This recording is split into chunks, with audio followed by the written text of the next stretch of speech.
Water is the essential, the ultimate essential of life. You can do without a new car, you can walk if you have to. And you can do with less food, but you cannot do without water.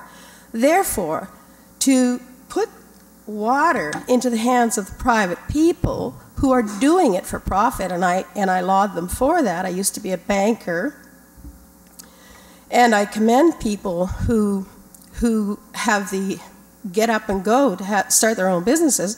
And personally, I think private people do things a whole lot better than government does.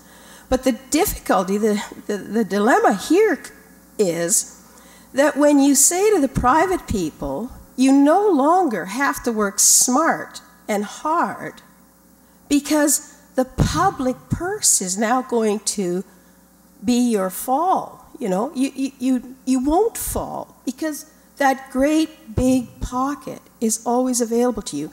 When I was a banker, I used to set up the business accounts. It was 2 years on average that these businesses survived. It is hard work. They had to invest their own money, they had to work hard, and good for those who made it. So when you take that drive out of the free enterprise and you say, like you did with the Abbotsford Heat, I mean, I attended almost every meeting you had about the Sports and Entertainment Center. I came to learn, and I was astounded that everything that we heard prior to is not what we're seeing today. You never once told us you would guarantee.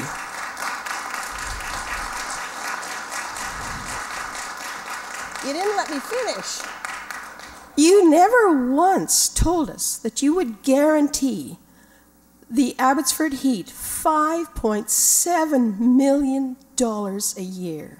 That if they didn't make that, we, the public, most of us who are somewhat indifferent, and I have no problem with having a hockey team here, but let the hockey team be here as private people. You know, but you never told us. You never told us before the referendum that you would guarantee that kind of a thing to a private group.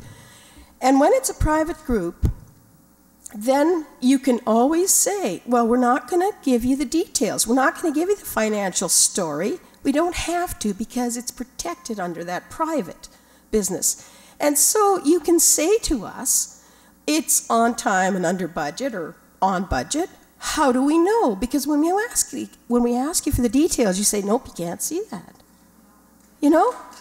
So you can cut me off any second here. To me, it's just this. Water is not negotiable. Like the aquifers, the lakes, the rivers should belong to the public.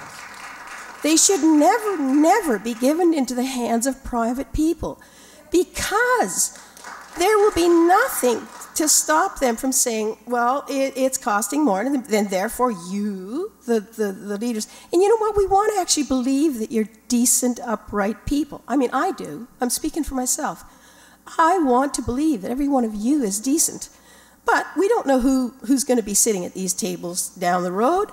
If so much control of the water is in the private realm, then there will be such a danger of driving that essential of life beyond the reach of those who pay. Like Laurie is bang on. You can't reduce Canada to a third world status where people can just starve or die of thirst because they can't afford it. I mean, that's terrible. The aquifers, the lakes, the rivers.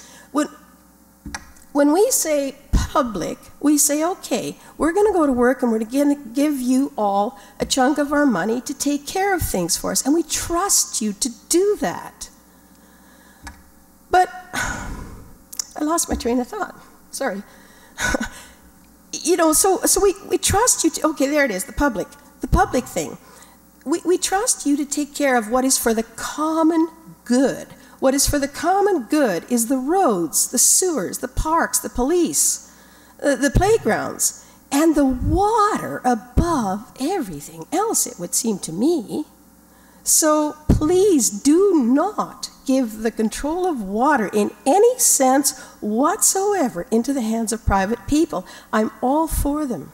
I'm all for private people, but let the private people know that they have the smarts and the hard work and the infrastructure they need to do what they need to do. Let the private people do what they do well, and let you take care of what is for the common good. Thank you.